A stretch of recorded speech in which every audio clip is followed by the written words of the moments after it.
Poner la grabación. El día de hoy tenemos un tema muy rico, muy fresco, diríamos, y muy añejo. O sea, muy añejo porque desde la antigüedad existe y muy fresco porque hoy día la apologética cultural, tenemos que aprenderla y ponerla en práctica, puesto que no se habla en nuestras iglesias. Vamos a ver los retos y los conflictos que tiene en este siglo XXI todo lo que es la apologética cultural. Entonces yo quiero empezar con un videíto corto, son unos 5 minutos. Quiero que ustedes pongan atención. Es como para bajarnos al tema sobre lo que vamos a ver hoy. Empiezo con el video. Este, Me avisan si tienen problemas de sonido o de algo, ¿verdad? Lleno en un tema que, la verdad, es cada vez más relevante. Hablar de nuestras creencias más profundas en el mundo de hoy se ha vuelto complicado, ¿verdad? Se oye perfecto. Tener buenos argumentos. Parece que hace falta algo más para conectar de verdad. Así que vamos a explorar Perdón. Se oye perfecto. cómo Que está Gracias. quería hacer cambiando la esa forma norma. de dialogar sobre la fe. Y esta es la pregunta del millón, claro. Vivimos en una época que algunos llaman la cultura de la cancelación, donde cualquier cosa que se diga puede encender una mecha en las redes. Defender una postura, sea la que sea, a veces se siente como caminar sobre terreno minado. El miedo a ser malinterpretado o directamente cancelado es real, y eso pues nos obliga a darle una vuelta a cómo nos comunicamos. Antes de seguir, pongamos las cartas sobre la mesa con un término clave: apologética. Suena un poco técnico, pero la idea es sencilla. Viene del griego apología, que significa simplemente defensa. Históricamente se ha enfocado en eso, en dar argumentos lógicos para defender la fe. Pero la gran pregunta es, ¿sigue siendo ese el mejor camino hoy en día? Empezamos por el contexto. Estamos en una cultura de conflicto, y por eso compartir lo que uno cree parece más difícil que nunca. El pastor Timothy Keller lo describía muy bien. Vivimos en la era del yo.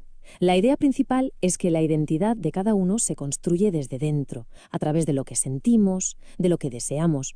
Y claro, en ese contexto, los argumentos de toda la vida, esos que se basan en una verdad que está ahí fuera, objetiva, pues pierden fuerza. Y eso nos lleva a ver que necesitamos algo más que solo defensa. Vamos a ver los límites del enfoque de siempre. Esta frase de Lucas Magnin es que lo clava. Se puede ganar un debate a base de insistir, de tener los mejores datos. Pero eso casi nunca convence de verdad a nadie. Es más, a veces una victoria intelectual se convierte en una derrota personal, en una relación rota. Y esta confesión de Juan Carlos Lynch es potentísima. Cuenta que después de una discusión muy fuerte en redes, se dio cuenta de que, sí, vale, había ganado con sus argumentos, pero por el camino había perdido algo mucho más importante: la conexión con la otra persona, el sentido real de la conversación. Aquí está el giro de guión. El cambio es pasar de un modo de combate a un modo de conexión. El objetivo ya no es tanto tener la razón, sino construir una relación. No se trata de ganar el debate, sino de verdad, de conectar con la persona que tenemos delante. Y una de las nuevas vías que se proponen es esta: el camino de la belleza. Una especie de apologética para el corazón. Ojo, que cuando hablamos de belleza aquí no es solo de algo bonito y ya está. Esta definición va mucho más allá de lo estético. Es la cualidad que tiene cualquier bien, cualquier cosa buena, de atraernos. Pensemos, por ejemplo, en la belleza de un acto generoso o en la belleza de una vida coherente. Eso también es belleza. Y si seguimos por ese camino, si Dios es amor, entonces la belleza más grande, la absoluta, es la belleza del amor. Este se convierte en el criterio. Una acción, una persona, una comunidad son más bellas cuanto más reflejan ese amor. Y esa belleza, creedme, tiene un poder de atracción increíble. Así que al final la clave es esta: el testimonio de una vida que es coherente, que transmite amor, se convierte en el argumento más poderoso.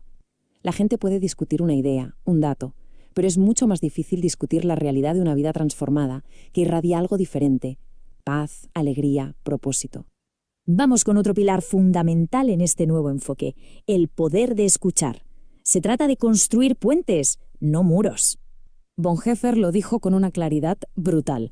Escuchar no es solo una técnica para que la gente hable, es en sí mismo un acto de amor. Es la forma más directa de decir: me importas. Lo que piensas y sientes me importa. Y sin ese primer paso es imposible construir nada. Este modelo, la verdad, lo cambia todo. Lo primero, escuchar. Porque muchas veces detrás de una pregunta muy intelectual lo que hay es una herida, una duda personal. Lo segundo, preguntar, pero no para acorralar, sino para invitar a la otra persona a pensar por sí misma. Y tercero, y lo más importante, construir una relación, que todo esto nazca de un interés real por el otro. El foco, por tanto, se desplaza. Ya no está en el argumento, sino en la persona. El objetivo deja de ser rebatir una objeción para convertirse en acompañar a un ser humano en su propia búsqueda de sentido. Y con esto vamos aterrizando. La meta es ganar corazones, no argumentos. Este parece ser el futuro del diálogo sobre la fe. Este enfoque, además, es integral. Lo conecta todo, lo que sabemos con la cabeza, lo que sentimos con el corazón y lo que hacemos con las manos. No es solo tener un conocimiento intelectual, tiene que bajar al corazón, a la compasión, a la empatía y después manifestarse en las manos, en acciones de servicio, de amor real, una fe que lo integra todo. En resumen, para que quede súper claro, la transformación es esta. Pasamos del debate al diálogo, de intentar demostrar algo a simplemente relacionarnos, del conocimiento puramente intelectual a una conexión de corazón a corazón, y en definitiva, de ganar un argumento a mostrar amor. Mirad, un dato clásico de la apologética de siempre. Hay unos 25.000 manuscritos antiguos del Nuevo Testamento, una cifra impresionante. El método antiguo se quedaría ahí, en el dato. Pero lo que hemos visto hoy es que hasta la evidencia más sólida, por sí sola, no conecta. Sin una relación, sin belleza, sin escuchar al otro, un número, al final, es solo un número. Y terminamos con esta pregunta para que nos la quedemos rumiando. ¿Qué pasaría, qué cambiaría en nuestras conversaciones, en nuestras relaciones, en nuestra cultura, si el objetivo principal dejara de ser demostrar que tenemos la razón y pasara a ser simplemente conectar de verdad con la otra persona? Quizá, solo quizá, ese sea el verdadero argumento ganador.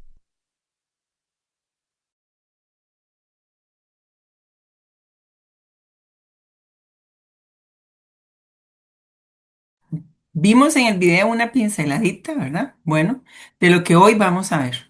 Era la idea del video es que pudieran tener como una imagen total y una sensibilización al tema de la apologética cultural. Hemos venido tratando diferentes definiciones y pues no podemos dejar pasar por alto que, pues, que siempre tenemos que hablar sobre el origen o la definición de la materia, ¿verdad? Como tal. Entonces, vamos a entrar propiamente en un tiempo con la presentación de lo que hoy tenemos de la materia para entrar en la discusión. Y el video les puede traer recuerdo cuando ya estemos propiamente en las preguntas en la segunda parte. Bueno, como les dije, el tema de hoy son los desafíos y retos culturales y generacionales actuales, ¿verdad? Vamos a hacer una exploración un poco profunda, sobre esta parte del tema. Quiero presentarles un mapa, podríamos decirlo así, ¿verdad? De lo que es la apologética ante los desafíos actuales de la pastoral o la iglesia, como quieran llamarle, ¿verdad?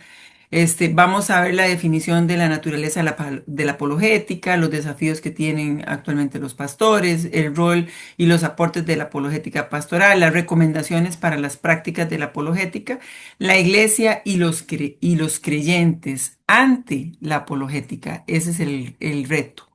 Y damos rápidamente inicio con la parte teórica de la definición. La primera definición, quizás más importante, sería hablar sobre el origen y el significado de la palabra apologética como tal. Y viene del griego antiguo, que no me pidan que se los pronuncie porque yoya, no, mi griego no es muy bueno, pero ¿qué significa defensa o discurso en defensa? Es una respuesta bien razonada, bien abordada inteligentemente sobre problemas u objeciones de fe. Y nosotros vamos a encontrar muchas citas, varias citas bíblicas en Hechos de los Apóstoles 26:2, en Filipenses 7:1, en Primera de Pedro 3:15, en el capítulo de Juan 9, en Primera Corintios también, en el versículo del 1 al 8, en Romanos 12:2, en Hechos 25:16, en 2 Corintios 7:11, Segunda de Timoteo 4:16, en Primera de Corintios 9:3 y aún en de los Apóstoles 22:1 vamos a encontrar el uso de esta palabra como tal. Se usa la palabra defensa que va a significar apología. Pablo la cita, Pedro la cita, y uno de los fundamentos bíblicos más conocidos es Primera de Pedro 3:15, que nos insta a estar siempre preparados para presentar nuestra defensa, ¿verdad? Y pues también tenemos Mateo 22:37, que enfatiza en amar a Dios con toda nuestra mente, ¿verdad? Con todo nuestro cuerpo, con todo nuestro ser, y es para hacer esa defensa cuando estamos hablando de la creencia y la existencia de Dios. La apologética, desde la iglesia primitiva, nosotros la vemos como tal, la palabra apología, desde Pablo en el Areópago cuando hizo su defensa, ¿verdad?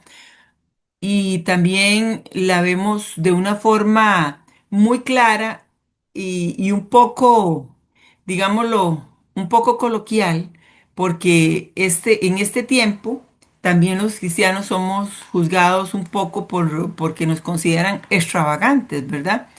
Tertuliano defendió a los cristianos contra las acusaciones del ateísmo y del canibalismo que se hacía.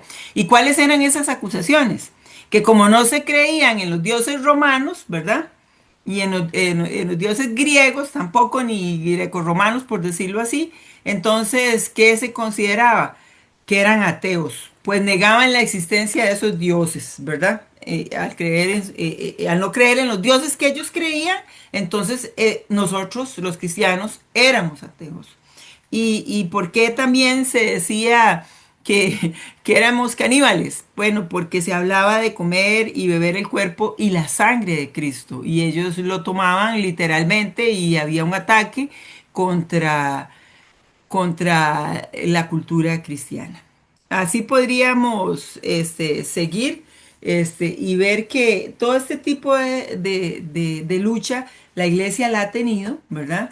La apología, como también se le llama, ¿verdad? La apología como tal, citada por Pablo, nosotros vamos a poder ver claramente que es una defensa propia de en lo que él cree, por qué lo cree, toda su experiencia y todo lo que le pasa. Si nosotros leyéramos el capítulo de Hechos de los Apóstoles 22, y así nosotros veríamos que no es una convicción ni una argumentación lo que él les está haciendo, lo que él está haciendo, sino que él está defendiendo su postura en lo que él cree. Y eso un poco más adelante lo vamos a discutir. Vamos a entrar rápidamente a pasar rápidamente al pasaje de Primera Pedro 3, 8, 17. Y quiero centrarme en este pasaje leyendo lo siguiente. Una buena conciencia, dice el pasaje. Finalmente, sed todos de un mismo sentir, compasivos, amándonos fraternalmente, misericordiosos y amigables. Estoy leyendo el pasaje para traer el contexto de dónde venimos. No devolviendo mal por mal, ni maldición por maldición, sino por el contrario, bendiciendo, sabiendo que fuisteis llamados para que heredéis bendición. Aquí vemos una palabra muy importante para que heredemos bendición. Heredéis bendición. Porque el que quiere amar la vida y ver buenos días, refrene su lengua del mal y sus labios no hablen engaño, apártese del mal y haga el bien y busque la paz y sígala. Una recomendación, busque la paz y sígala. Porque los ojos del Señor están sobre los justos y sus oídos atentos a sus oraciones, pero el rostro del Señor está contra aquellos que hacen mal. ¿Y quién es el que os podrá hacer daño si vosotros seguís el bien? Mas también, si alguna cosa padecéis por causa de la justicia, bienaventurados sois. Por tanto, no os amedrentéis por temor de ellos, ni os conturbéis. Paro aquí. Hay un reto, un reto que hace Pedro donde dice que si por causa de la justicia nosotros vamos a ser cuestionados, vamos a padecer, que dichosos debemos ser. Y dice que no nos amedrentemos por temor a ellos, ¿verdad? No entremos en temor ni en contención ni nos quedemos callados. Hoy día, la iglesia actualmente, hoy día nosotros como cristianos, hablemoslo así, nos estamos quedando callados ante los hechos que nosotros podemos defender como iglesia, que sabemos que van en contra de la escritura. Y es porque nos sentimos amedrentados. Pero aquí Pedro hace una exhortación y esa exhortación la hace diciendo que, versículo 15, que tiene que ver con la apologética específicamente. Si no, santificad a Dios el Señor en vuestros corazones y estad siempre preparados para presentar defensa en mansedumbre y reverencia ante todo lo que os demande razón de la esperanza que hay en vosotros. Y, o sea, vea el nivel de lo tajante que es esto. Dice, presente defensa, con mansedumbre y en reverencia, ante todo lo que demande la razón de la esperanza que hay en vosotros. Clarísimo el uso de la palabra aquí, apología. Teniendo buena conciencia para que en lo que murmuren de vosotros como malhechores sean avergonzados los que calumnian vuestra buena conducta en Cristo. Porque mejor es que padezcáis haciendo el bien, si la voluntad de Dios así lo quiere, que haciendo el mal. Bueno, muchos temen hablar hoy día. Y ustedes me van a decir, bueno, profe, es que nosotros en la U, si hablamos, nos cae todo el mundo encima. O bueno, profe, si yo hablo en el trabajo, entonces todos se me van a venir encima y yo voy a parecer la rara o el raro. Y entonces, ¿cómo hago la defensa? Bueno, es que yo tengo que ver si puedo hablar estas cosas o no. Y entonces nos hemos vuelto cristianos como James Bond, como espías, como el 007, como el agente 007, ¿verdad? Nos hemos vuelto cristianos que nos da miedo, que, que, que decimos cómo vamos a defender lo que creemos, cómo vamos a hablar, pero es un honor, es una honra de parte de Dios cuando alguien te dice o te habla de que cree en el aborto y que está en contra de todos los que quieren que no haya aborto y más bien digo es un honor y una honra porque se abre una puerta para testificar por qué, no porque ellos no deben de creer en el aborto, porque yo no creo en el aborto. Se abre la puerta para la discusión, para la apologética, para la pregunta, para la inquietud. Bueno, yo no creo, para mí es difícil, yo no puedo creer en el aborto porque yo creo esto y esto y esto y esto y esto. Y empieza la oportunidad de la defensa.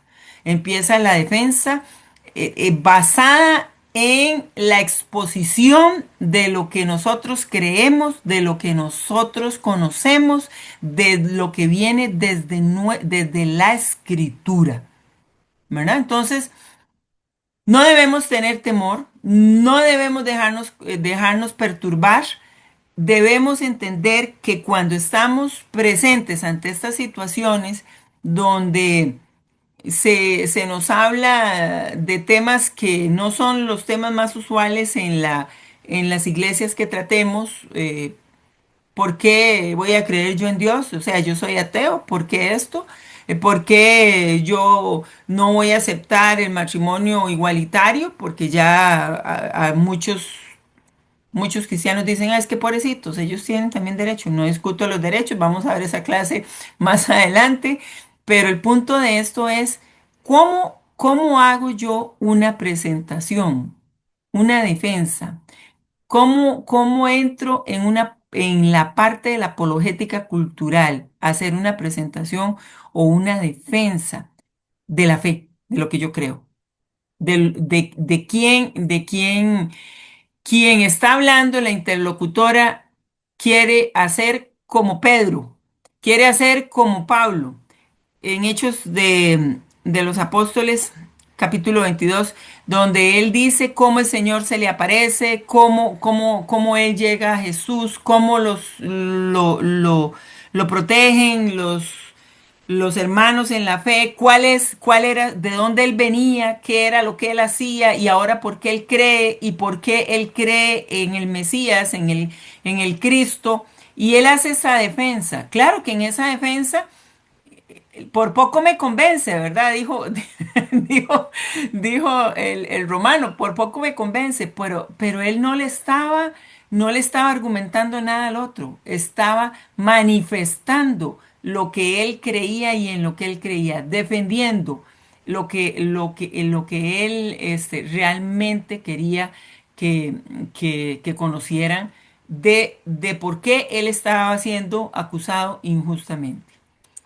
Tenemos retos culturales muy fuertes en este siglo, ¿verdad? 21. Entre esos retos que tenemos, nosotros vamos a encontrar temas muy fuertes como el secularismo, ¿verdad? El materialismo, el posmodernismo, el relativismo, en fin, los sismos.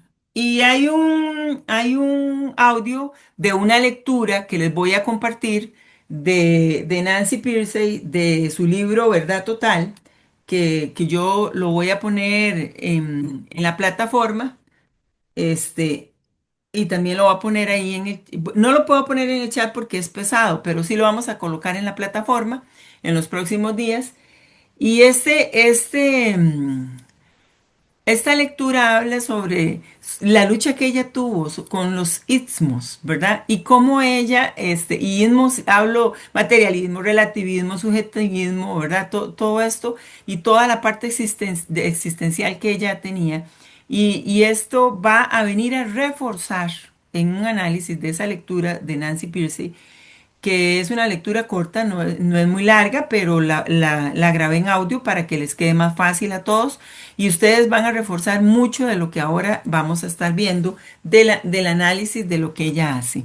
Una de las características que Nancy Pearcey toca en el artículo es que la apologética es una herramienta para alcanzar a intelectuales y a gente quizás no tan intelectual. El lenguaje, lo que podemos hacer a través de esta defensa, donde debemos prepararnos para poder hacerla, y no significa que la intelectualidad esté mal, pero también tenemos que tener cuidado porque las iglesias hoy día tienen más bien una tendencia a irse a la anti-intelectualidad, o sea, a no prepararse, ¿verdad? Entonces, todo esto son retos culturales que nosotros tenemos. Y entre los retos que tenemos, tenemos el reto en el tema social, de la transformación social, la percepción de lo que es verdadero y la percepción de la moralidad. ¿Verdad? O sea, el cristianismo ha entrado en su post-cristianismo, ¿verdad? En un postmodernismo que entonces estamos luchando contra la percepción de la verdad y de la moralidad muy fuertemente. Por ejemplo, en un país como Costa Rica, cuando se hace un censo o una estadística a los docentes, a los profesores, y ustedes les preguntan que si se han perdido los valores morales, ¿verdad? Que se han perdido los valores espirituales y éticos, y el 100% les responde a usted que sí. O sea, qué grave que está el asunto, ¿verdad? Tenemos un tema grave socialmente. ¿Por qué?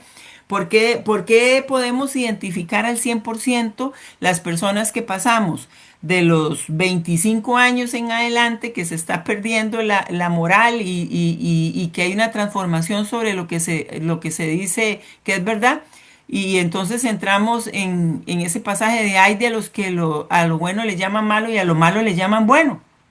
¿Verdad? Y estamos viviendo esos tiempos, muchas cosas como el aborto que no son buenas, entonces se le llama bueno y hay que hacerlo, y se le llama derecho reproductivo y otras cosas que vemos, lo vemos en la educación, lo vemos en la salud, lo vemos en el arte, en el gobierno, en fin, en la economía.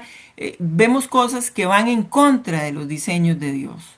Y veremos más adelante, no en esta clase, pero conforme vamos avanzando en la academia, veremos muchos de estos temas que estoy tocando. Y bueno, el punto de los temas éticos y morales, ¿verdad? Nos hace a los cristianos hoy día pensar. ¿Por qué hemos entrado en una zona de confort? ¿Por qué hemos aceptado la transformación cultural, el cambio del lenguaje? Por qué hemos entrado en una base, ¿verdad? Poscristiana, social, donde ya no es la base moral, ¿verdad? Y con que las escrituras nos fundamentan, sino que se va más bien creando una base hostil hacia los temas de la fe. ¿Por qué hemos llegado a ese nivel? ¿Qué es lo que nos ha llevado a esto? Y definitivamente son grandes retos los que tenemos en esta área. ¿Se ha dejado de hablar sobre temas específicos en la iglesia? Definitivamente. Y cuando digo sobre temas específicos en la iglesia, por ejemplo, no se habla en la iglesia sobre el derecho a la vida, no se habla en la iglesia sobre el tema específicamente de la parte de que tiene que ver literalmente con la base y los principios morales, la ética espiritual, moral de la iglesia. Entonces, en el afán de la inclusividad, oigan lo que digo, en el afán de la inclusividad, término usado mucho por el progresismo, y en el afán de la igualdad, cambiada en nuestro lenguaje por equidad, que no es lo mismo, en ese afán, entonces tenemos iglesias, por eso es que me atrevo a decir lo que dije, tenemos iglesias donde, como la iglesia luterana LGTBQ+, como la iglesia, la línea de la iglesia católica, que también tiene una línea LGBTQ más plus extra, ¿verdad? Y vemos y decimos, pero ¿cómo puede ser posible que eso exista? Profesora, eso existe aquí en Costa Rica. Claro, mis estimados, existe aquí en Costa Rica. Tenemos esas líneas y no existe una, existen varias. Y entonces, ¿cómo es que eso se absorbió? Bueno, pues porque ya el cristianismo ya no es la base moral, el cristianismo como tal de la sociedad costarricense. Se está perdiendo. ¿O pensaríamos que sí? Bueno, si usted hace una encuesta, vamos a tener entre católicos y evangélicos y todas las denominaciones, vamos a tener casi un 90%, ¿verdad? Un 90% de cristianos en la nación. Pero sin embargo, vemos todos estos movimientos, vemos el crecimiento de la pérdida de los valores dentro del cristianismo. Y eso es por algo muy simple, mis estimados. Muy simple, muy sencillo. Lo que voy a decir pareciera como obvio, pero muchas veces lo obvio no es tan obvio. Y esto lo digo de la siguiente manera. Hemos entrado en un cristianismo conforme ha ido aumentando el porcentaje de cristianos en la nación, en Costa Rica, y en las naciones en Latinoamérica en general, hemos sido. Lo mismo le pasa a México, lo mismo le pasa a Colombia, lo mismo le pasa a Argentina, a Panamá, a Guatemala, a El Salvador, conforme inclusive en países como Salvador y Guatemala, que son en su mayoría se profesan cristianos. Eh, este, ¿Qué es lo que hemos ido entrando? Hemos ido entrando en una absorción cultural del cristianismo.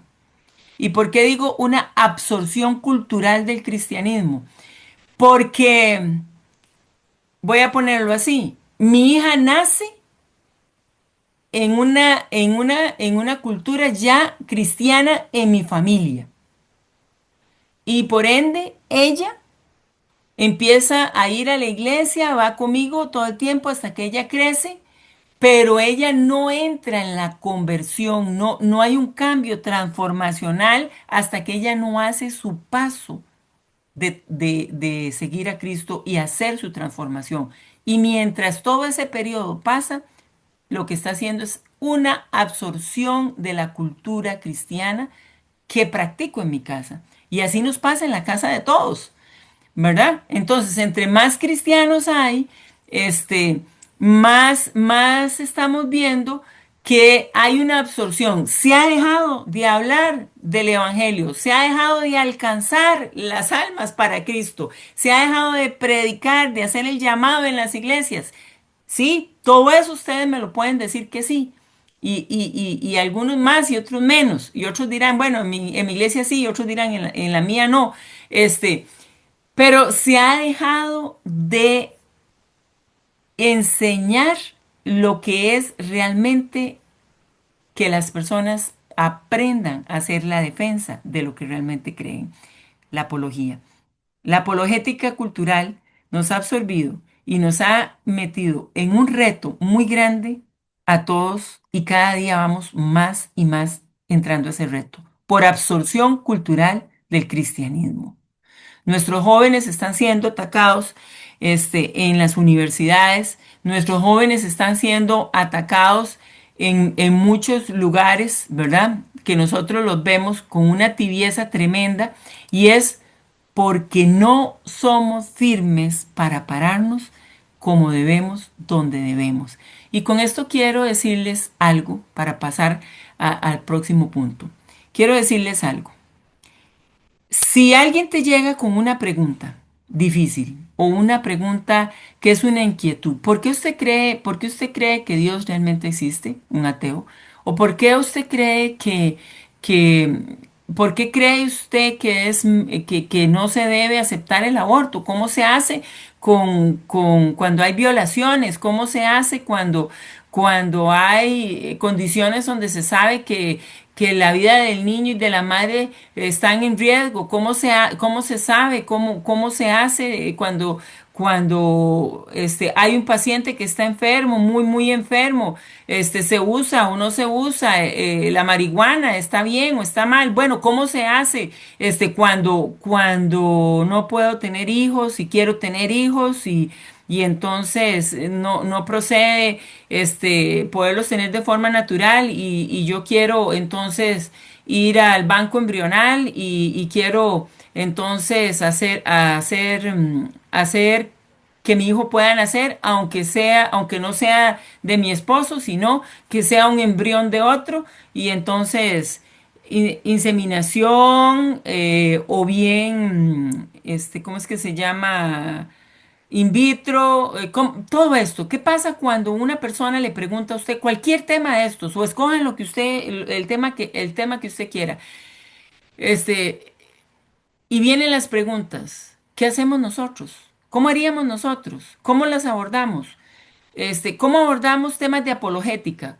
Podemos ir a preguntarle a nuestros pastores si hay un espacio para hablar de apologética cultural o si hay un ministerio que pudiéramos llamar o un crecimiento que pudiéramos tener sobre esto. Bueno, esa es una pregunta que ahora van ustedes a discutir. ¿Cómo hacen? ¿Qué hacen? ¿Qué podrían hacer? De acuerdo a lo que vimos anteriormente en Primera de Pedro 3, en el versículo 15, 16 y 17, ahí vamos a obtener una buena respuesta a qué tenemos que hacer, ¿verdad? O sea, no debemos callar. Y no es que esté provocando rebeldía o rebelión contra sus pastores. No, no es eso. Lo que estoy diciendo es, debemos ir la milla extra. Debemos ir la milla extra. Nos toca a nosotros poder generar esos ambientes, nos toca a nosotros poder hablar sobre esos temas. Y bueno, sé que ustedes van a ser tocados en estas áreas. Bueno, vamos a seguir adelante. Ahí veo a alguien con una manita. Sí, sí, soy yo. Qué interesante y qué importante esto que estamos viendo y realmente al principio me sorprendió la apologética con amor, porque realmente lo que se me ha enseñado a mí desde mi pequeña juventud, hace mucho tiempo, es a pelear, ¿sí? A debatir, a defender. Yo en un inicio empecé con Asamblea de Dios, luego pasé a Santidad Pentecostal, eh, y en Asamblea de Dios, pues se va mucho a palabra y pues por lo menos tuve la fortuna, ¿cómo podría usar esa palabra en cristiano en lugar de decir fortuna? La bendición, tuve la bendición de ser entrenado fuertemente en la defensa de la palabra. Pero sí se me quedó por mucho tiempo la costumbre de defenderla a capa y espada y a lo bravo. Después de muchos años de estar analizando, de estar en oración, pude entender de manera personal a llegar a las personas con amor, con conversación y trasladándolos a un territorio en donde me imagino que a Jesús le gustaría y como él trataría a los demás, una conversación con carisma, con caridad y no tan soberbia. Y eso se ve mucho en las iglesias actualmente. Si no te quedas callado para defender, más bien cuando hablas, hablas de manera agresiva y eso hay que cambiar, hay que cambiar. Me agrada bastante que exista esta materia, la apologética con amor. No se trata de acomodarse a ellos, para nada. Se trata de poder llegar a un punto en que pueda existir un puente para seguir conversando en el futuro. Y Correcto, ¿verdad que correcto, sí? correcto, Eso sería. correcto. Correcto, correcto. Y vamos a ver ese punto y lo van a poder inclusive discutir un poco en el espacio de preguntas que vamos a tener. Veamos los retos culturales controversiales más destacados, ¿verdad? El secularismo y el materialismo, ¿verdad? Que hay un conflicto entre la ciencia y la fe. Otro reto que tenemos nosotros como iglesia en este tiempo es el posmodernismo y el relativismo de la verdad. El otro reto que tenemos es ataques y desacreditación al cristianismo, ¿verdad? Los temas éticos y morales en la batalla cultural también es otro reto que tenemos. Y las dudas y debilidades internas en la iglesia, eso es sumamente importante, eso es un reto muy importante. Entonces, vamos a verlo rápidamente para después ir a un descanso y después venir a preguntas y después seguimos con la materia. Secularismo y materialismo, ¿verdad? Que este es uno de los retos. Entra aquí el conflicto de la ciencia y la fe. ¿Por qué? Porque actualmente la sociedad se enfoca en aquí y ahora, ¿verdad? Y vamos a ver que estamos en un tiempo donde tenemos una sociedad muy individualista, sin un concepto de lo eterno y buscando siempre el sentido de lo material, de la hora. Hay un apateísmo, ¿verdad? En los contextos urbanos para hacer ver que el evangelio es irrelevante, que no es la prioridad. Y bueno, siempre el materialismo conlleva ese metafísico, esa parte metafísica, ¿verdad? Donde desplaza al Dios de la creación, afirmando que solo existen los cuerpos materiales, y tenemos un creciente gnosticismo, ¿verdad? Agnosticismo, tenemos un creciente agnosticismo entre la juventud. Muchos jóvenes cristianos entonces ahora no perciben el querer serlos o no le hallan un sentido, se van desligando, desvinculando de la fe, o muchos jóvenes se declaran que no son cristianos, ¿verdad? Porque ven que hay un conflicto entre la ciencia y la fe. Y la mentira más grande de Satanás, ¿desde cuándo? Si más bien la fe explica la ciencia es parte. O sea, son como uña y mugre, perdón que lo diga así, ¿verdad? Pero aquí es todo lo contrario, todo lo contrario. La ciencia por sí sola no puede fundamentar moral y significado y propósito, llevando a una pérdida del valor humano. Se necesita la ciencia y la fe conjunta. ¿verdad? O sea, Dios es el creador de todas las cosas y Él es el dueño de la ciencia. Así que la mentira más grande que Satanás le mete a esta juventud es ver que hay un conflicto entre la ciencia y la fe cuando no es real. Hay un riesgo real en esta área, ¿verdad? Sin la fe, ¿qué va a pasarle a la sociedad? Va a entrar en un declive total moral al carecer de una base sólida para los valores humanos. ¿Verdad? Entonces nosotros en nuestra defensa tenemos que entender que lo que estamos haciendo es sosteniendo la base moral de nuestra sociedad.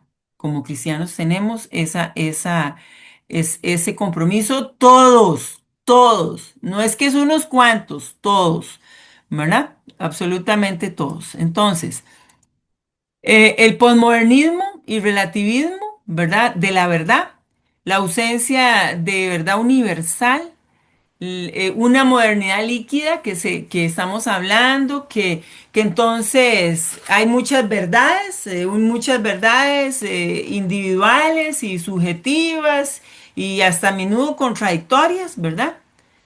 Hasta a menudo son contradictorias estas famosas verdades entre uno y otro. Y usted va a ver un ejemplo, por ejemplo, muy claramente, lo vemos nosotros hoy día con el tema de la norma técnica, ¿verdad? Donde la norma como tal establece que no se protege la vida de los dos, la madre y del bebé, sino solamente de la madre. Y entonces tenemos una ministra que hace un argumento y dice que no, que sí se protegen las vidas y que la norma técnica está bien y que ella sí es provida, pero ¿por qué estoy trayendo este ejemplo a cotación? ¿Cuál verdad usa ella? Ella dice que la vida empieza en la implantación para ella. Así es la interpretación para decir que la norma está bien. Mientras que nosotros, los que defendemos la vida, la defendemos desde la concepción, desde el embrión. Entonces, ¿qué calidad de verdades? ¿Qué subjetividad hay en este tema de ser provida hoy día? Hasta eso, ya se nos está haciendo un planteamiento muy subjetivo por parte de los provida, si permitimos esto. No, no, no. Si usted es provida, usted cree en la vida desde la concepción. Usted cree que hay un embrión desde el principio, una fecundación. Si usted es provida. Si no, usted no es provida. ¿Verdad? O sea, ¿qué vamos a decir? Bueno, entonces decimos el pasaje Jeremías, que dice que antes que estuviese en el vientre de tu madre, yo te conocí. En el principio de todas las cosas ya estábamos creados. El embrión ya estaba. ¿Ah? Ya el Señor había visto ese embrión y había visto esa fecundación. Entonces, ahí nos basamos. Si a mí me hacen esa pregunta, yo siempre digo, ¿por qué digo que soy pro vida? ¿Por qué no creo en el aborto? Ese pasaje es poderoso. Y sabemos que hay muchos más, pero es que ese pasaje está hablando de antes de que estuvieras en el vientre de tu madre, yo te conocí. O sea, ya el embrión había sido visto por Dios. Bueno, no voy a entrar en una clase de esas, pero sí quería traerles el ejemplo para que vean qué fácil, qué verdades, verdades a medias y tenemos que valorizar esas verdades. Tenemos que sopesarlas. Una tolerancia malentendida, ¿verdad?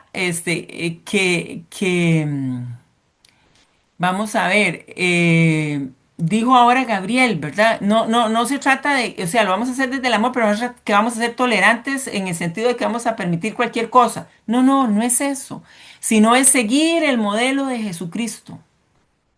Seguir ese modelo de la iglesia primitiva que hacía la defensa para una evangelización, para un alcance, ¿verdad? Del cuerpo de Cristo.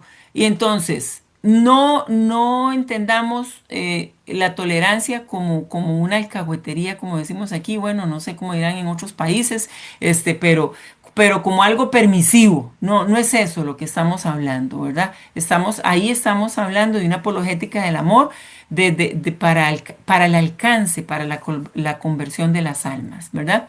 Entonces, vamos a ver, uno de los engaños de Satanás más grande es que en el tema de igualdad, Dios no hace acepción de personas. Es el primer argumento que le hacen a usted.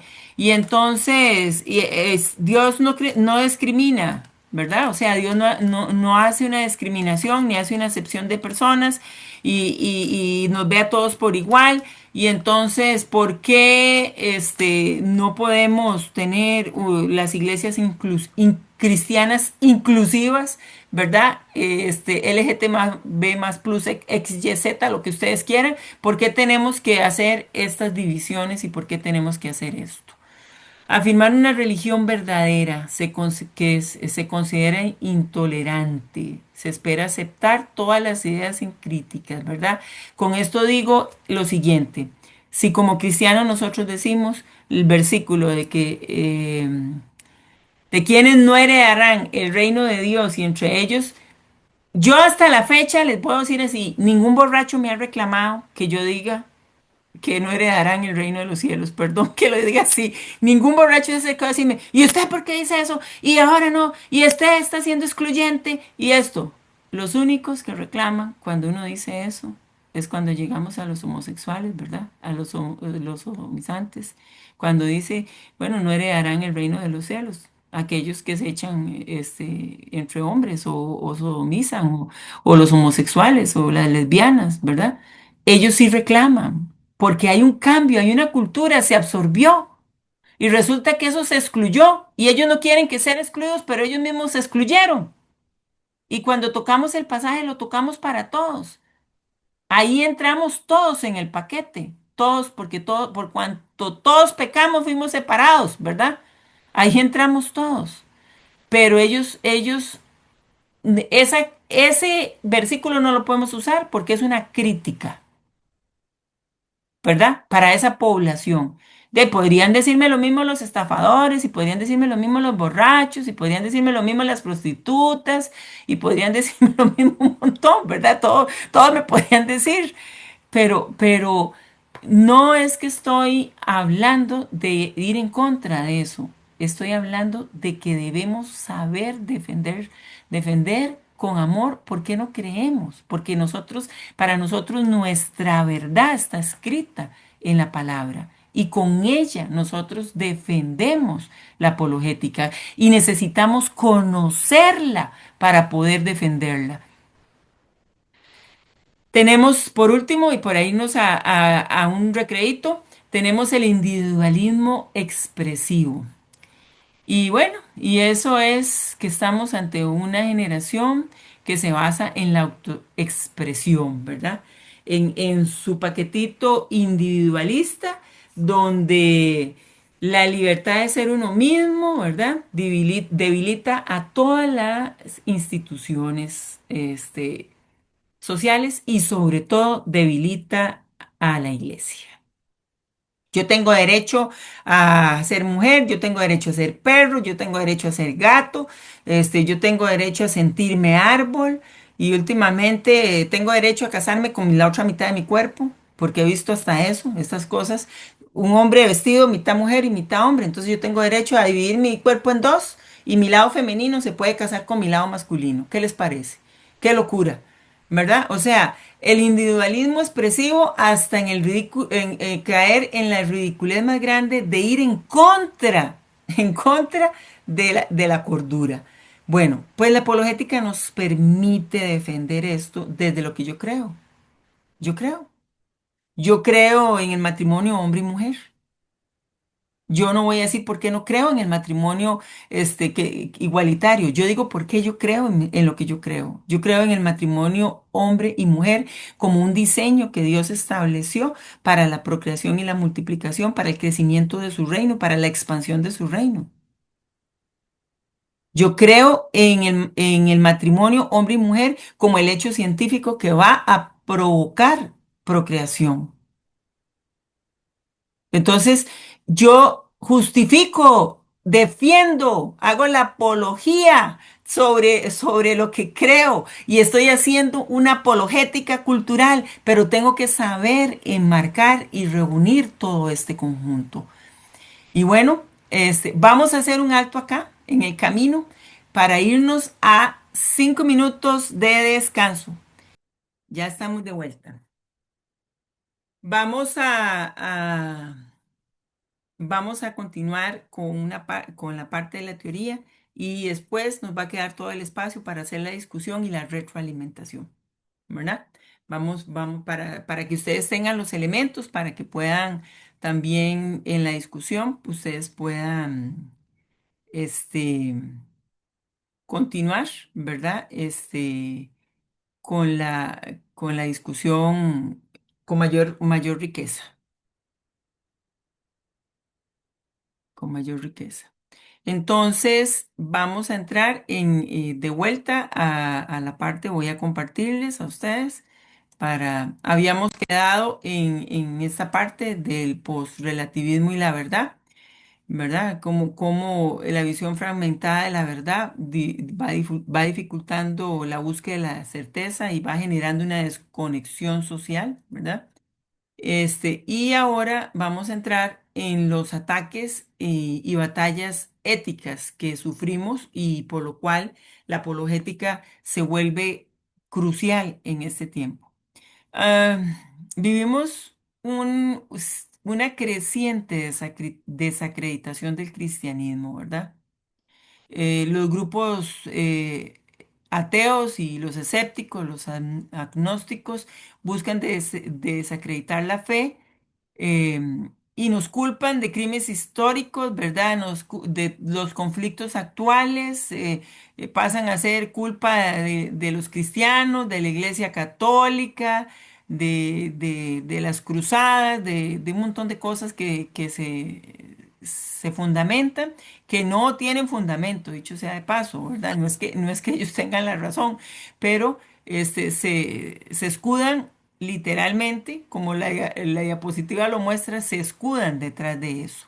Se promueven ideologías seculares en currículos escolares que van socavando el cristianismo, ¿verdad? Y esto lo hemos visto en nuestras naciones, lamentablemente, en toda América Latina. Vemos cómo se van infiltrando las ideologías seculares dentro del currículo educativo y no estoy hablando de la clase religión. Es todo lo contrario, estoy hablando de la clase de ciencias, la de cívica, la de estudios sociales, la de gramática, los ponen a hacer gra- redacciones, ¿verdad? Donde ellos escriben sobre sus amiguitos y que tienen un nuevo amigo y que su amigo tiene diferente percepción de su sexualidad y entonces que escriban algo sobre eso. Entonces, cosas de esa naturaleza vemos. Vemos temas ideológicos muy fuertes secularmente, por ejemplo, una experiencia que hubo aquí una vez en Costa Rica fue que en estudios sociales se les hacía una guía, en esa guía ellos leían y veían que era malo la propiedad privada, ¿verdad? Que no era conveniente la propiedad privada porque la línea que llevaba ideológicamente era un favorecimiento al comunismo y a la nueva tendencia comunista actual, ¿verdad? Entonces descalificaba la propiedad privada como tal. Y eso yo lo vi en una guía para una clase de quinto grado de escuela. Entonces, esto es lo que estamos hablando, que se promueven ideologías seculares, ¿verdad? En los currículos educativos. Y esto es ¿por qué? Porque tenemos docentes que creen en esto. Y esto es ¿por qué? Porque tenemos universidades que forman esos docentes que creen en esto. O sea, esto es una cadena, lo que tenemos. Y nosotros tenemos que hacer nuestra defensa como padres en este tema. Tenemos que hacer nuestra defensa, ¿verdad? Entonces, porque esto está socavando nuestra cristiandad. Existe una persecución intelectual que tilda a la fe de irracional, intolerante y fanática. A muchos de nosotros nos van a llamar así. Ah, es que usted es un intolerante y usted no razona.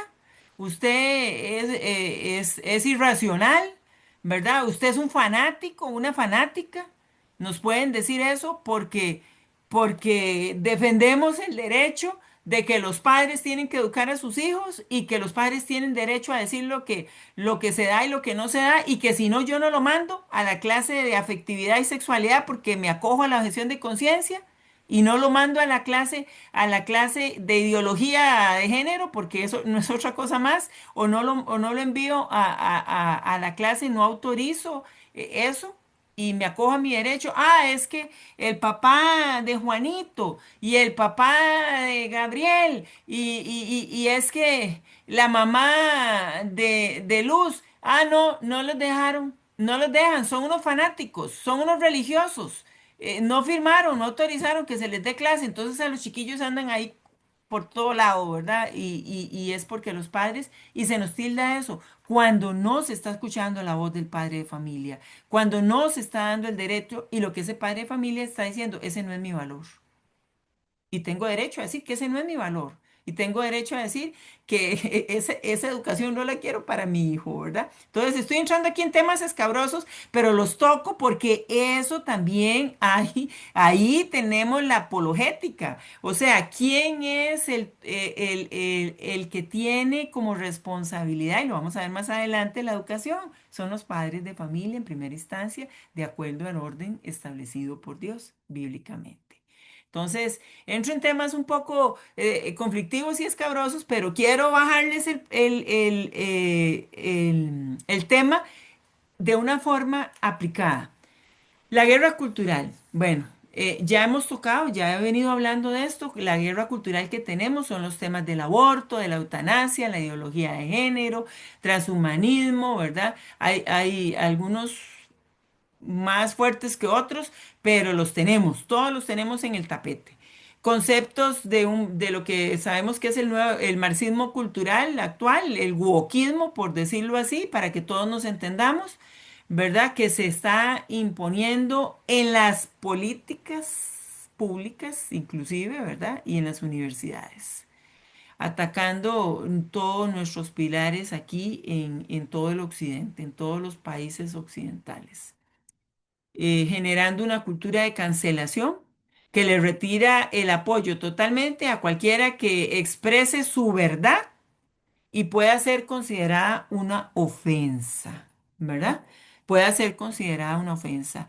Pues si nosotros no hacemos la defensa de lo que creemos en este momento, basado, ¿por qué lo defendemos? Basado en nuestros valores y nuestros principios, porque es necesario, por ejemplo, que vuelvan los valores morales y, ¿verdad? Y espirituales a la educación. ¿Por qué? ¿Cómo lo dirían ustedes? Esa defensa no es que usted tenga que convencer al otro, porque el otro le puede decir, yo tengo valores morales, le puede decir un ateo, un agnóstico. No, y yo tengo mis principios. Claro, no creo espiritualmente en lo que usted cree. Un día de estos tuve la oportunidad de ver la discusión de una persona, una doctora, que estaban hablando sobre el tema del aborto, y ella dijo, bueno, es que usted defiende eso desde la parte espiritual porque usted es cristiano, pero yo no creo en lo que usted cree, pero de acuerdo a la moral mía y esto, yo creo esto y esto. Bueno, entonces, ¿cómo ponemos en práctica la apologética ahí desde el amor? ¿Cómo la ponemos, verdad? ¿Cómo establecemos? ¿Cómo bajamos esa defensa de la familia natural? ¿Cómo bajamos esa defensa que nosotros necesitamos hacer para no estar atacados como estamos siendo atacados en este momento en nuestra familia, nuestra institución de la familia? Bueno, es la primera institución establecida por Dios. Y la familia es el lugar seguro, debe ser ese lugar seguro. Y la familia se forma a través de la multiplicación generacional. Si no hay hijos, no va a haber multiplicación generacional, no va a haber generaciones futuras, no va a haber descendencia futura. Y hemos dejado de hablar del matrimonio, de los hijos, de la procreación y nos encontramos en una sociedad donde ha abrazado culturalmente los jóvenes que es mejor no tener hijos. No hay peor mentira es que Satanás pueda meter en este momento para las nuevas generaciones. ¿Por qué? Porque nuestras generaciones, las de los hijos de Dios, las de los nacidos de nuevo, nuestras generaciones, las de los que le conocemos y nos llamamos hijos de Dios, son las generaciones que adorarán a Dios y son las generaciones que traerán el reino de Dios. Y Satanás le está metiendo esa idea cultural, esa idea de esa guerra de la cultura actual en las universidades, en los colegios, entre los jóvenes, ¿verdad? Y en los trabajos, de que es mejor no tener hijos, que es mejor tener perrijos y no tengo nada contra los perros. Amo a mi perro y la estoy chineando permanentemente porque está viejititica y la amo. Pero no tengo nada contra esto, pero sí soy clara de que debemos predicar esto en nuestras iglesias. Se ha perdido la predicación del propósito del matrimonio. Se ha perdido. Y es importante que volvamos a eso. Y desde niños, óigame, dice la palabra, instruye al niño en su camino y cuando fuere grande no se apartará. Si desde niño el niño y la niña escucha lo bueno del matrimonio, lo importante de la procreación, lo importante de poder llegar a algún día en su vida a casarse, a tener hijos, a procrear, a adorar, su familia adore y alabe a Dios, el niño lo hará, el niño crecerá de esa manera y podrá practicarlo. Pero si nosotros no lo enseñamos, ellos no lo van a practicar. Y es algo que no tocamos. Es algo que no tocamos. Y yo puedo entender que tenemos familias donde solo hay una cabeza de hogar, ¿verdad? Podemos entender todo lo que pasa, pero eso no implica que no hablemos de lo que bíblicamente es el diseño o el modelo de Dios, ¿verdad? Eso no implica que no lo podemos hacer. Necesitamos ir a la defensa de la familia natural y la heterosexualidad, porque ahora resulta que ser heterosexual se ve como un crimen de odio para los colectivos. O sea, no podemos permitir eso. Eso es el diseño de Dios. O sea, yo creo, porque Dios me hizo mujer, y creo que aquel que me creó perfecta, ¿verdad? O sea, como mujer. Ese es mi diseño, esa es mi identidad como tal. Tenemos que empezar a hablar de la identidad más fuerte en nuestras congregaciones para que nuestros jóvenes y niños aprendan a defenderse en esa área. Ya ahorita te doy, Jennifer, la palabra. No se le olvide, apunte ahí. Dudas y debilidades internas. Dudas y debilidades internas, este, de la iglesia, ¿verdad? Es lo que estamos hablando. La iglesia está con grandes desafíos en esta área. Hay un abandono juvenil. Muchos jóvenes de la generación Z, en un alto porcentaje, son ateos. Abandonan la iglesia tras la educación. Cuando ellos salen del colegio y entran a las universidades, abandonan la iglesia. ¿Qué es lo que nos pasa aquí? ¿Por qué decimos, uy, yo crié a mi hijo bien así, así? Y es por lo que les digo, necesitamos que estos jóvenes trabajar, los que tienen ministerios de niños, los que tienen ministerios de jóvenes, trabajar para que ellos puedan tener esos encuentros, ese encuentro que necesitan con Dios, que fortalezca el testimonio de la fe, la defensa de la fe, la defensa de la fe, la apologética, la defensa de la fe. Tenemos que impregnarlos para que cuando ellos lleguen a sus universidades, ellos no abandonen, la educación no los permee, porque ellos tengan claro su identidad, ellos tengan su convicción de quiénes son como hijos de Dios. Y hemos dejado de predicar y de enseñar eso. Hemos dejado de predicar y enseñar eso. Y yo puedo dar un testimonio muy breve. Mi hija se convierte a los 8 años de edad, llega a decirme, a mí me enseñan sobre recibir a Jesucristo y me enseñan sobre el Evangelio y me enseñan que hay que nacer de nuevo y todo esto. Mami, yo quiero entender esto porque yo quiero hacerlo.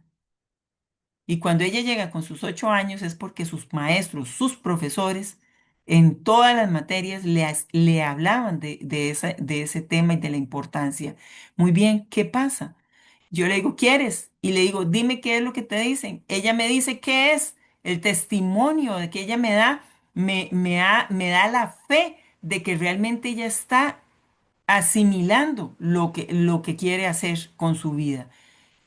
Me voy para donde el pastor y le digo, mire, ahora resulta que no solo oramos para que ella recibiera al Señor y porque ella me da la clase, sino que dice que quiere bautizarse, porque es lo que sigue. Y el pastor dice, pero está muy pequeña. Bueno, entonces déjeme sentarme con ella. Se sienta, habla y dice, no, si está lista para bautizarse. Entonces se bautiza. ¿Ah? Y ahí, ella tuvo una lucha en la universidad muy fuerte, pero no olvidó su paso, no olvidó quién era.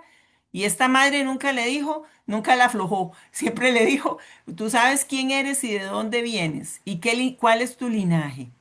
Pero ella entendió el lenguaje porque se le enseñó el lenguaje. Y aunque caminó en el territorio del enemigo, Dios la cubrió y tuvo la sabiduría de poder y el entendimiento de poder saber hacia dónde tenía que volver sus ojos. No hablo de religiosidad, no hablo de religión, estoy hablando de una defensa con amor de la fe para un niño, para un joven, para un adolescente, que pueda realmente hacerlo, que no abandone cuando sea grande su fe, cuando esté en la universidad, que no abandone lo que cree, sus principios, que pueda entender que en ese mundo él no tiene que transformarse ni acoplarse al mundo, sino que ellos tienen que ser transformados a lo que él cree. La falta de respuestas. Hay muy pocos espacios para las preguntas honestas y las respuestas. Terminan siendo superficiales. Eso hace que nuestros jóvenes vayan afuera a buscar. Eso hace que nuestras generaciones, que nosotros mismos como adultos jóvenes vayamos afuera a buscar, porque queremos tocar estos temas y nosotros le caemos a garrote. ¿Cómo? Usted cristiano, 10 años, 15 años en la iglesia, y qué ha aprendido de todo lo que ha recibido, y tal vez está hasta en el curso que nosotros enseñamos, que damos de compartir la palabra. ¿Y cómo es que usted me pregunta esto? Tenemos que dejar esa parte y ser empáticos y actuar con amor, porque si no, nosotros nos volvemos juzgadores, hacemos juicio de eso y se deja de tener los espacios seguros para poder aplicar la apologética que necesitamos aplicar, esa defensa de la fe que ellos necesitan escuchar. Y ustedes van a ver y van a leer lo interesante de Nancy Pierce cuando habla sobre cuando estaba esta etapa de sus sismos y cómo ella se convierte a la fe, pero que en ese momento ella no era una mujer de fe. Y fue desde el amor como Hundo y su esposa este, que son los que le hablaron, ¿verdad? Él es yerno de Schaeffer, de Francis Schaeffer, le hablaron sobre estos temas y cómo ella fue absorbiéndolo. Es muy importante tener esos espacios seguros, esos espacios de confianza para poder hablar, ¿verdad? Para poder hablarlo, que no se sienta que es un espacio de juicio. Ahora, cierro esta parte muy rápidamente con el anti-intelectualismo, ¿verdad? Qué terrible esto, porque la iglesia se ha centrado en que no nos preparemos mucho, no seamos muy intelectuales, no, no, no, la palabra mata, mucha palabra mata, ese es el pasaje que nos sacan, ¿verdad? Pero bueno, se les olvida Oseas 4, capítulo 4, versículo 7. Dice que por falta de conocimiento el pueblo perece. Y vayámonos al versículo 17. Un pueblo sin entendimiento cae. Dos palabras diferentes en un mismo sentido, conocimiento y entendimiento. Conocimiento lo podemos tener todos a base de estudiar y prepararnos. Entendimiento solo viene por la revelación de Dios, por el Espíritu Santo. Se necesitan las dos cosas. Necesitamos llevar al pueblo a las dos cosas, conocimiento y revelación, discernimiento del Espíritu. Y no creer la mentira de Satanás que ha levantado en las iglesias, que hace que entonces los apologetas tengan que estar calladitos en las iglesias, no pueden hablar, no pueden hacer defensa de nada, porque ya usted está muy filosófico, porque ya usted está muy intelectual, porque usted va muy elevado, y entonces todo eso disocia la fe de la razón. Todo eso disocia la fe de la razón y nos hace vulnerables para que se fomente esa apatía intelectual. Tenemos que tener mucho cuidado con todo esto. ¿Por qué es crucial la apologética hoy? Mandato bíblico, ya lo hemos venido hablando, ¿verdad? Como en Primera de Pedro 3:15 que lo leímos, es imperativo, es necesario para la evangelización, influimos en la cultura, ¿verdad? Influimos en la cultura, es una herramienta para evangelización, nos da un fortalecimiento de la fe y obviamente nos lleva a un mayor desarrollo de lo intelectual. Y voy aquí, no sé si les cuesta verla porque está un poco pequeña, pero este, claves para una apologética efectiva. La Biblia y la razón, ¿verdad? Es la parte de la fundación doctrinal, los argumentos racionales, ¿verdad? En la ciencia y la filosofía, en la base de la razón, arraigado a la Biblia. El escuchar, el entender la pregunta del que el otro está haciendo, el escuchar al otro. Hay motivos por algo el otro está preguntando lo que está preguntando, porque tiene algún miedo, porque tiene alguna duda. Entonces, diríamos la palabra moderna, empatía, escuchar y entender. La apologética cultural, aplicar esa verdad bíblica al problema cultural, crear una belleza, una hospitalidad, un ambiente, un entorno. Invitémoslo. Tu amigo tiene un problema con un tema. Tomémonos un café. Invitémoslo. Hablemos del tema. Hagamos un sitio seguro. Entremos a la apologética cultural de una manera, no de cuatro paredes en una iglesia. Entremos en un ambiente, en una mesa redonda de amigos, una cena, un café, algo. La mente despierta. Una mente despierta. Cuando nosotros estudiamos, amamos a Dios con una mente despierta. Estamos activos. Se va la pereza intelectual que existe en la iglesia y en las bancas donde todo el mundo bosteza y todo el mundo se duerme. Cuando nosotros amamos estudiar la palabra, porque queremos hacer la defensa, porque vamos un nivel más allá de cómo puedo defender, qué dice la Biblia, qué me habla la Biblia sobre el aborto, qué me habla sobre el matrimonio, qué me habla la Biblia sobre la ciencia, qué me habla la Biblia sobre la justicia, qué me habla la Biblia sobre la libertad, qué me habla la Biblia bueno, podríamos seguir en un montón de cosas más. Conocer, estudiar, impregnarme, comerme el rollo, escudriñar la palabra, comerme el rollo, entender qué es lo que se está diciendo ahí. Y bueno, no podemos dejar esto por fuera si no tenemos oración. Tenemos que depender del Espíritu Santo porque para poder muchas veces hablar con una persona, entrar en esta apologética cultural, implica que yo voy a ir a hablar con, no sé, voy a ir a hablar con Bill Gates.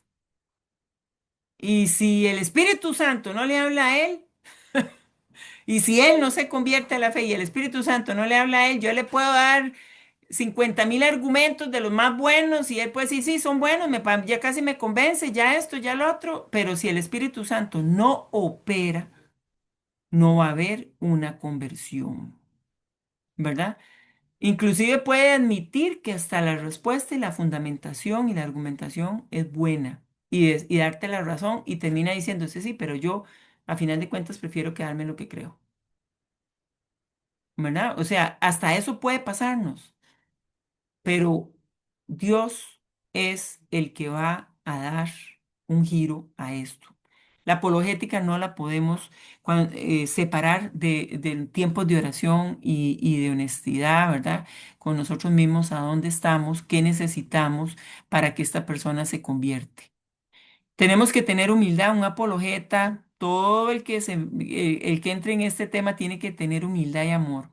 Ya lo dijo Gabriel, dijo, a mí me enseñaron a ganar la discusión y yo ganaba la discusión y los argumentos y todo, pero se trata de ganar las personas y las almas para Cristo y que ellas se mantengan ahí, ¿verdad? Se trata de hacerlo con amor, con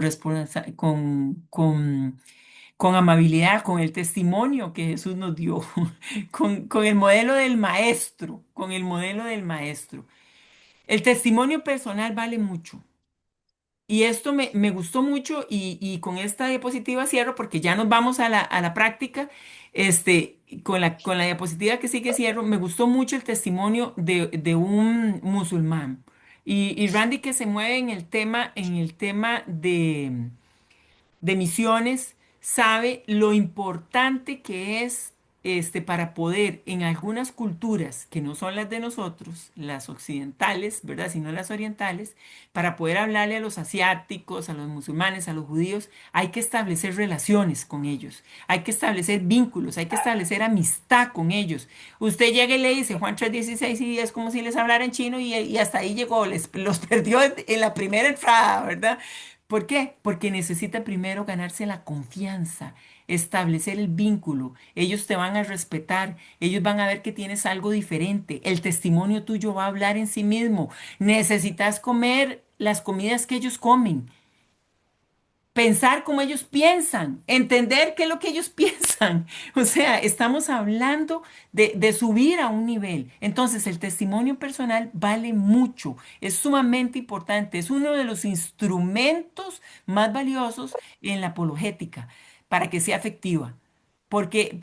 Porque la misma escritura lo dice, por su fruto los conoceréis. Cuando la gente ve un fruto diferente en usted, ese testimonio que usted está dando, lo que usted está enseñando, lo que usted está contando, su experiencia de vida, cobra valor y cobra sentido porque ya han visto que que su testimonio y su experiencia de vida es constante, es firme, es real, se le reconoce. No es que de la noche a la mañana apareció haciendo un debate y haciendo una argumentación sobre algo, ¿verdad? Que parece que fuera extraño o parece que usted fuera político, que de la noche a la mañana por intereses políticos se vuelve fanático de alguna línea provida o alguna línea conservadora de conservadurismo y resulta que nunca antes en sus 45 50 años atrás o 60 años atrás, dependiendo del político que sea, nunca habló de eso y de la noche a la mañana aparece hablando. No, no, el testimonio personal, la experiencia de su transformación, lo que pasó en tu vida y lo que la gente ve también es una herramienta efectiva. ¿Verdad? La relación que usted ha establecido, este es el punto. Priorizar la amistad, una amistad genuina, un entendimiento. Esto es muy valioso con otras culturas para poder entrar ahí. Bueno, y obviamente mantenerse en nuestro enfoque en Jesús. Muy rápidamente paso aquí, los tipos ya las hemos venido viendo, lo tradicional, lo cultural, lo teológico, lo racional, y quiero dejarles esta palabra. Dejé el Islam porque estudié la vida de Mahoma. Acepté el Evangelio porque estudié la vida de Jesús. Nabil Cuarcí, este es un apologeta cristiano. Este varón estudió la vida de uno y estudió la vida de otro y dejó el Islam porque entendió el plan de Dios. El Pablo del Islam. Sí. Entonces, este es un tema muy rico, mis amados, y hay muchas cosas que aquí pudiéramos discutir, ¿verdad? Muchísimo más que hablar. Pero quiero compartirles, esto lo voy a hacer en el chat del grupo, ¿verdad? En el chat del grupo voy a compartir las preguntas. Son tres grupos lo que voy a formar a partir de ahora. Grupo uno, Fresi. Grupo 2, Humberto. Grupo 3, Randy. Vamos a hacer tres grupos. Los voy a dividir en tres grupos. En el chat están las preguntas, contéstenlas, tienen 15 minutos, discútanla y el resto de que lo que nos queda en la clase va a ser para la retroalimentación de las preguntas. Bueno, entonces vamos a entrar ahora en la discusión. Grupo número uno. Grupo número uno tenía dos Ujú. preguntas, es el grupo de Fresi. Esta discusión vamos a tomarnos unos 10 minutos entre todos, 5 minutos, Entonces voy perdón, 4 minutos más o separándolos, menos cada uno para poder presentar. 3 minutos, Ok, por ahí. yo voy a Ya creé presentar los tres porque no grupos. asignamos a nadie para que Vamos. lo Eliana, no hiciera. veo La las pregunta número preguntas en uno, el así chat. vamos sobre No, el ya las reloj. paso. ¿Estamos Una cosa a la equipados vez. para Ya las dialogar con paso. el mundo de Ok, hoy? ok. En el Porque ya grupo le dije que habían soy diferentes multitasking hoy. criterios. Unos Entonces, pensaban que sí, Exactamente. Ok, ¿verdad? Otros disculpe. pensaban que ok. todavía les falta estudio de la Biblia. Otros consideraban que la iglesia no se Grupo quiere 3, involucrar Randy. y porque nos podemos ir, ¿verdad? Ujú. Desde una Ok. polarización a la agresividad Grupo y 2, en cierta forma también, Humberto. pues nos hace falta instrucción. Luego también se habla de la falta de humildad de parte de muchos Se líderes fue. para prestar atención Grupo a estos 3, ya se temas, pueden ir con lo cual se va conectando. El cayendo en grupo cierta 1, pasividad Fresi. y nos hace falta valentía, eso Solo era, el grupo de ¿verdad? Lo que Fresi el ya grupo, va. lo que el grupo está Pueden llegando conectarse, a mis concluir. estimados. Ya abrí Y lo importante también de pedir de ya abrí nuevo, los decía grupos. una Pueden ir entrando, de las ingresando. estudiantes, ¿verdad? Necesitamos pedir de nuevo al Señor, igual que lo hacían en los Hechos de los Apóstoles, ¿recuerdan? Para poder hablar de esa palabra. Algunas veces lo que vamos a dar es un testimonio nada más. Otras veces tal vez van a ser datos o argumentos o pasajes bíblicos o bien como sucede en la parte de los temas culturales, como los Pueden que irse Ileana estaba uniendo, exponiendo ahora del aborto, que nos pidan datos, que nos uniéndose a pidan los grupos. Únanse a los ciertos grupos. elementos. Bueno, ahí sí es importante meternos y estudiar un poco más y esos temas merecen ser también estudiados y abarcados como lo hemos estado haciendo. En la pregunta número 2 dice, ¿está la iglesia llamada a probar la existencia de Dios? Acá a lo que concluimos es que la apologética presuposicional parte de que Dios existe y que a menudo, ¿verdad? Tal vez por estar intentando ubicarnos en el terreno del enemigo, más bien lo que estamos haciendo, ¿verdad? Es eh, iniciar por donde no debemos, sino que más bien Virginia, con ¿pudiste? ¿No mansedumbre, con pudiste? inteligencia y desde la palabra, a nosotros nos Es que no te corresponde escucho porque hablarle a los demás tienes cerrado el acerca de micrófono. este Yo Dios. escogí el número uno, pero ahí no sé si Em, me metí o no, y no veo. exponiéndolo No, con estás aquí convicción, conmigo ¿verdad? Una de todavía. las estudiantes daba el Entonces, ¿dónde ejemplo eran los tres de que ella puntitos? todavía no se En había los tres convertido y puntitos. tuvo la Ajá, oportunidad Se abre un de cuadrito y ahí estar dice room. vinculada con un Lo tienes en judío inglés, ¿verdad? y Donde ella, sí. dice ¿verdad? break Precisamente no da out ese paso room. porque sus convicciones Break no se lo room. permitían. Entonces, lo Ya. importante de las Es- convicciones en las personas, ¿verdad? No solamente los ciertos conocimientos, sino ya ese arraigo de lo que ha quedado sembrado en nuestros corazones. Mm. Excelente. Muy bien. Muchas gracias por la discusión de la pregunta. Efectivamente, pudieron aplicar la parte de la clase de Randy con esta parte y contestar esta pregunta. Los felicito. Gracias. Vamos con el segundo grupo, el de Humberto. La pregunta 3 y 4, Humberto. ¿Quién va a hablar? Sí, voy a dar parte a Juan con la pregunta 3 y a Cristel con la 4. Dice la pregunta número 3: ¿cómo puedo contribuir en mi iglesia local si es que no hay un espacio para las conversaciones profundas que conlleven a la apologética cultural? Adelante, Juan. Bueno, estuvimos ahí debatiendo, hubieron algunas opiniones, unos decían que era necesario poder consultar o motivar al pastor a que trajera estos temas. Se Mm, habló acerca también de la importancia de que se abrieran espacios, pero también se tocaron los temas de que desgraciadamente hay muchos pastores que están pues muy cerrados en la idea que muchas veces este pensamiento que compartió Humberto, que son muy light las enseñanzas que hay hoy en día en la iglesia y que tal wow. vez se tocan ciertos temas que, que son simplemente prosperidad o cosas que las personas quieren escuchar, porque eso es lo que nos gusta escuchar, de prosperidad, de bendición, y no de las cosas que realmente importan y cómo impactar la comunidad. Ese es mi aporte. Excelente, Juan. Muchas gracias, Juan. La número 4 dice, ¿cómo el intelectualismo y el anti-intelectualismo pueden ser trampas para los cristianos al practicar la apologética? Adelante, Cristel. Wow. Bueno, hola, buenas noches. Me estaba riendo en realidad porque justo esta pregunta es como que Dios me la puso porque tengo el problema con el antiintelectualismo. Yo soy así. Bueno, solía ser así, pero esto me está cambiando mucho porque yo solía creer que, pues bueno, la definición de la fe es la certeza de lo que no se ve. Entonces yo decía, ¿para qué necesito argumentos? ¿Para qué necesito motivos? ¿Para qué necesito razón? Si la fe se resume en gran medida a confiar, ¿verdad? Entonces, ver todo este tema sobre la apologética y la importancia que todo esto tiene, me ha llevado a esta problemática del cristianismo de nuestra pasividad.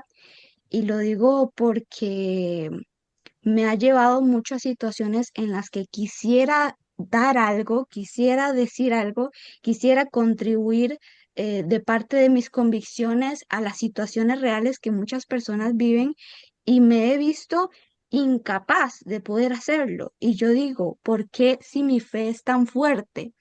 Y siento que lo asocio mucho con lo que muchas veces he escuchado personas decir que comentan, es que digamos, yo lo tengo todo claro en la mente, pero cuando tengo que verbalizarlo se me complica.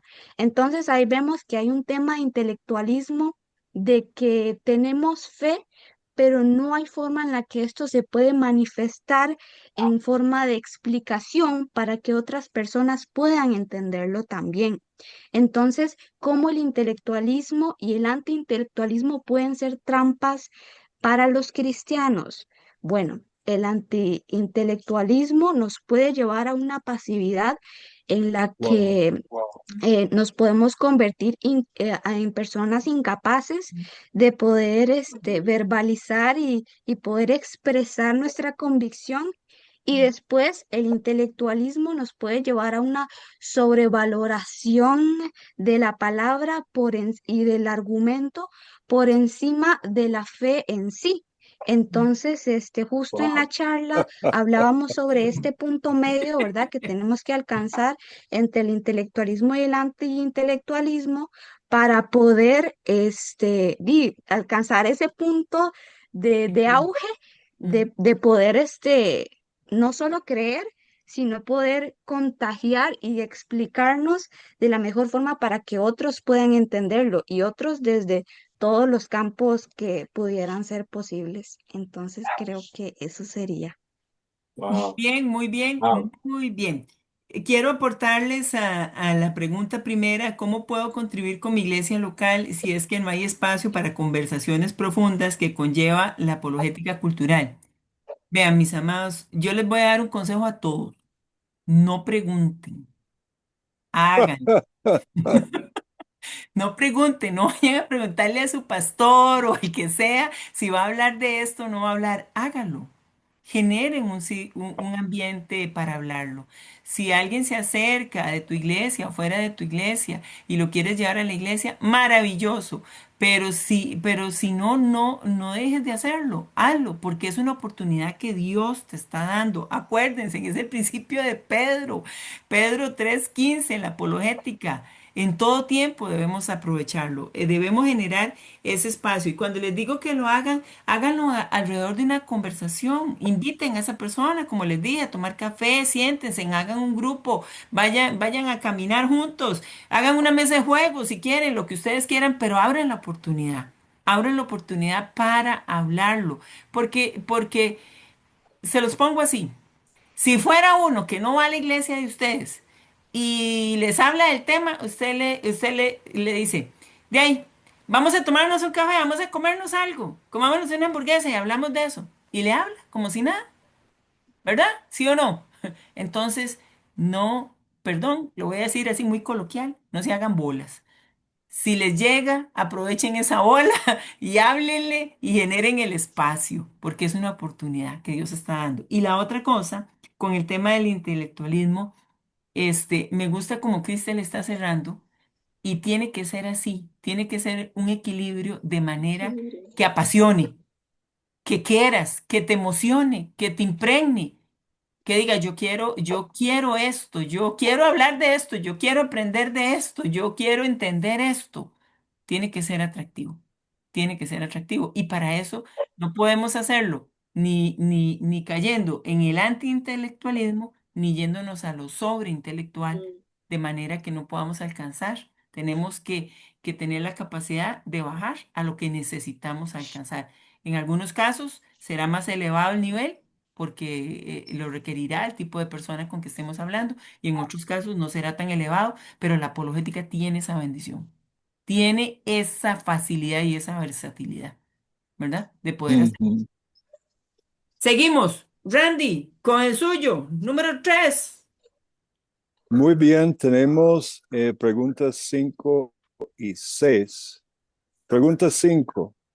¿De qué manera el secularismo postmoderno representa un desafío para la fe cristiana? ¿Y cómo la apologética busca abordarlo? Creo que Juan Gabriel nos habló bastante en ese tema. Eh, no sé, Juan, ¿quiere contestar lo que hablamos? Claro que sí, le voy a dar paso a mi esposa que tomó las notas. Excelente.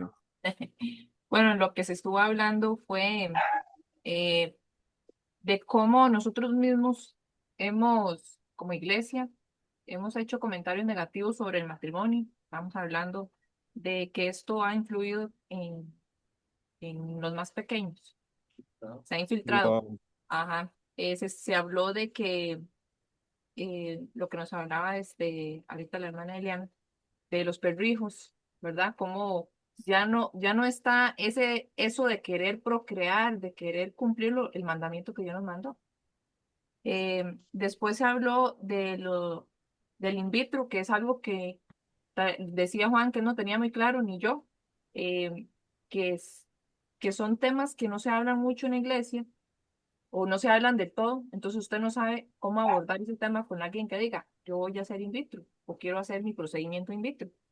Entonces, vemos cómo esto se ha infiltrado mucho en la iglesia. Un hermano habló del individualismo, de cómo nos enseñan que debemos amar y ser tolerantes, que usted mismo nos decía, pastor, que en Canadá hay que celebrar, ¿verdad? Lo de los matrimonios homosexuales y este montón de cosas que, que más bien hay que celebrarlos, ¿verdad? Y que si uno no está de acuerdo con ellos, es la cultura de cancelación para nosotros, ¿verdad? Sí, esto fue lo que apunté, más o menos. Pero en la otra parte de la pregunta, vamos a ver si por aquí la tengo. Aquí está. Aquí está. ¿Y cómo la apologética busca abordarlo? Bueno, también la hermana, una de las hermanas que estuvo con nosotros, comentó una de las palabras en relación con el matrimonio, que tiene que ver con la matriz. La Wow. matriz, el inicio de todas las cosas y cómo la mujer ya de por sí en la propia palabra está implícita Entonces nos llevó a meditar acerca de cómo la conversación, cómo el idioma es importante para poder abordar, cómo la apologética usa herramientas como el propio lenguaje y cómo nos tenemos Wow. que capacitar para poder llegar a las personas y poder retomar ese espacio en el que esta guerra en que nos encontramos actualmente se ha infiltrado el secularismo moderno. No lo hemos perdido, es una guerra y nosotros debemos retomar todo ese territorio por medio de la apologética. Excelente. Luego tuvimos la pregunta 6. ¿Por qué el testimonio personal es considerado un argumento poderoso en la apologética, especialmente en el contexto postmoderno? Jennifer, ¿nos puede ayudar? Porque yo vi que usted apuntó, pero casi un libro. No, no, no.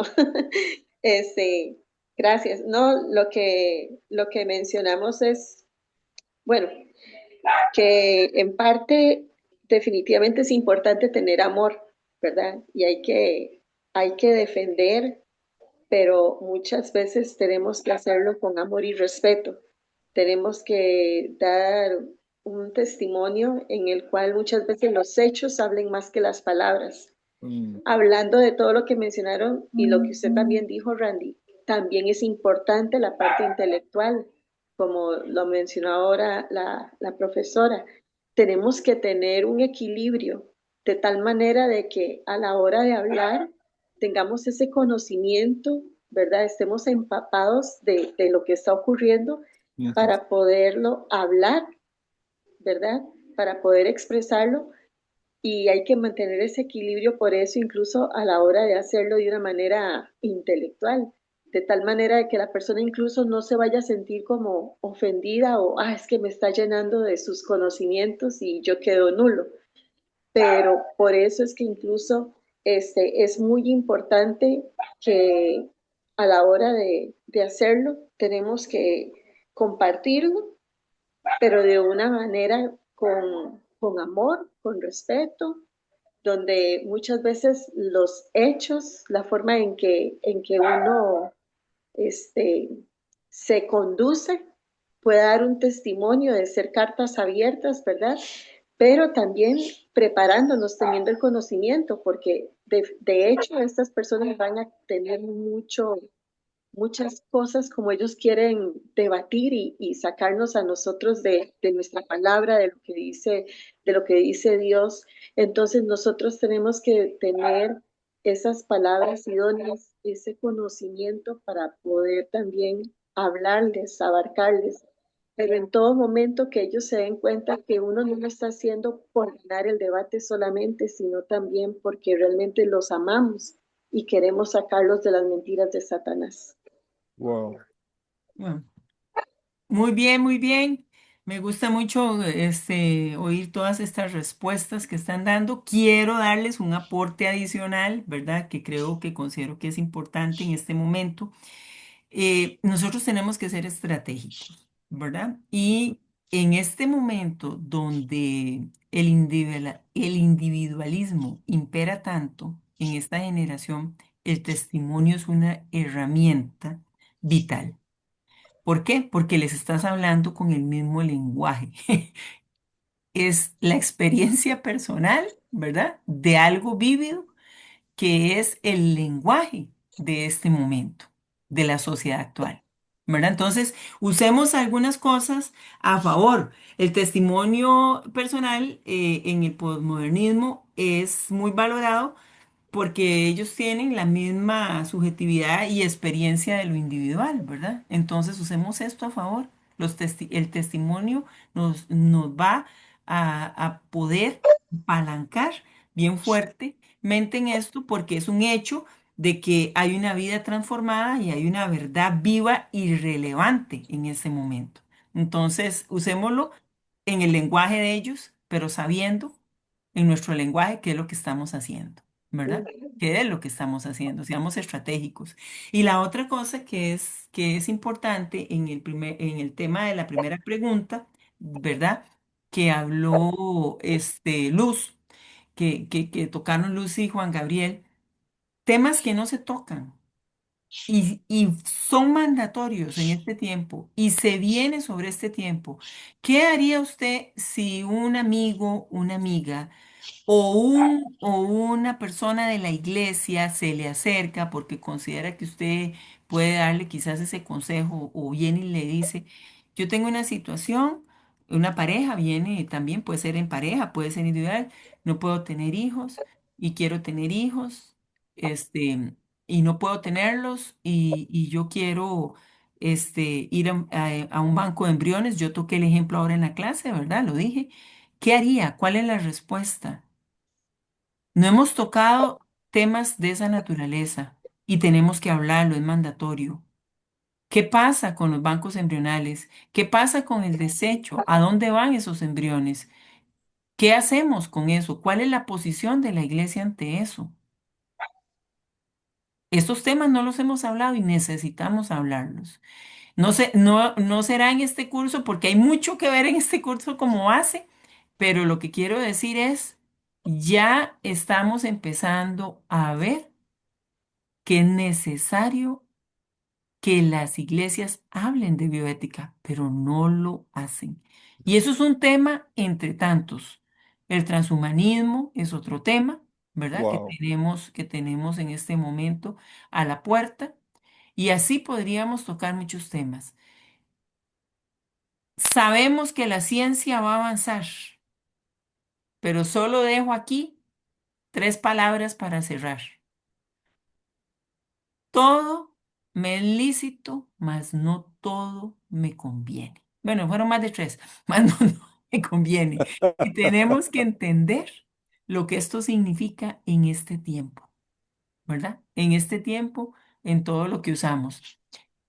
Por ejemplo, alguien como ustedes, que vamos a entrar a introducir el día del convivio, el tema de las esferas, de las 12 esferas, alguien como ustedes que esté en el campo de la ciencia, de la tecnología y que sea un desarrollador de informática va a decir, ¿y ahora qué voy a hacer yo con mi carrera?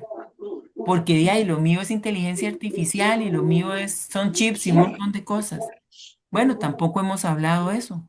Tampoco hemos hablado sobre hasta dónde llegamos con estos temas, la ética, la legislación, todo eso se está empezando ya a hablar en el mundo secular. Pero nosotros, ¿cómo lo vamos a hablar? ¿Cómo lo vamos a tocar? ¿Cómo vamos a tratar estos temas? Bueno, vamos a seguir creciendo y con esto quiero cerrar la clase e invitarlos a los que todavía no se han inscrito, que se inscriban para el sábado. Los queremos tener con nosotros a todos y poder compartir. Y los que no pueden ir, no sufran, que Dios tiene su recompensa para ustedes también. Bueno, que Dios los bendiga. Muchísimas gracias, por este tiempo que hemos podido compartir, ¿verdad? En la clase y esperamos.